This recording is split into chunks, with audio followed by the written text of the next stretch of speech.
The Lord, Yahweh, is blessing Job after an arduous journey.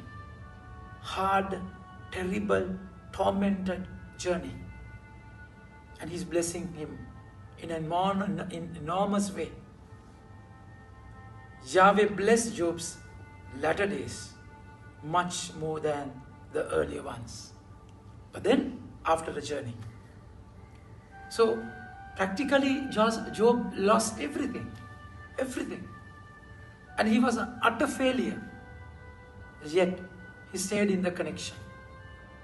He never despised God, turned away from Him. He was waiting until the Lord answered him. And that's the kind of joy the Lord is cherishing in heaven. The way you are connected. And the Lord Jesus, in the Gospel today, is praising the Father for revealing these truths to the little ones by hiding them from the proud and the wise people, so-called intelligent people. And it's a revelation given to little ones, those who surrender themselves completely like Job. And today we find all the disciples after the mission. They all running towards Jesus and telling all what happened during their journey, during their mission.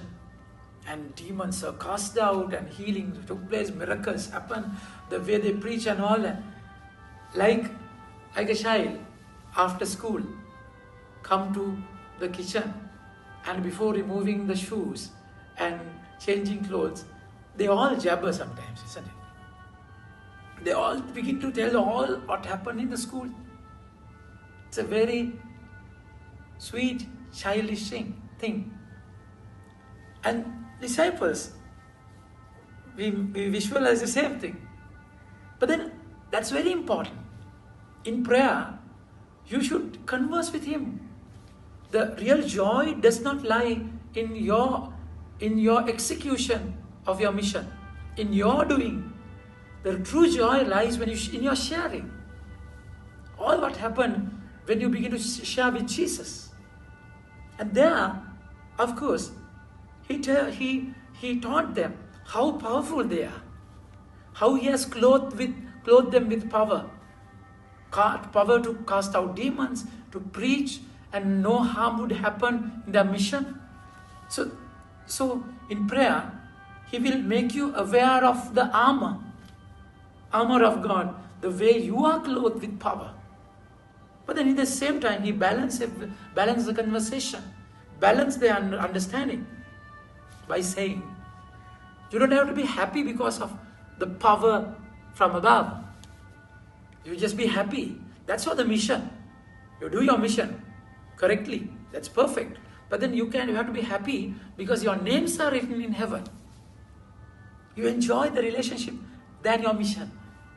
I mean, you do the mission because of the relationship, isn't it? Otherwise, you become just social workers. You externally work out things, but without no inner joy. That's terrible. The Lord is praising God, thanking God after filling Himself with the Spirit for revealing these secrets to the little ones. My dear friends, these are divine secrets of happiness, where you cherish your connection above all, above everything. You cherish your relationship. Your name is written in heaven. That means you are an heir of heaven.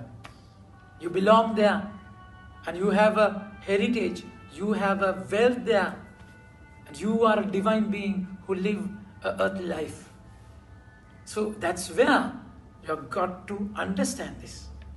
This is the divine truth here, what He has revealed to your life. Just enjoy it. Enjoy the relationship like a child. Sometimes God will take you through an arduous journey like He did with Job. But then hold on to that relationship. God is going to bless you enormously at the end. So without leaving Him, have that wisdom of God, wisdom of Him, His understanding. and enjoy that childhood like a child. Amen. May God bless you.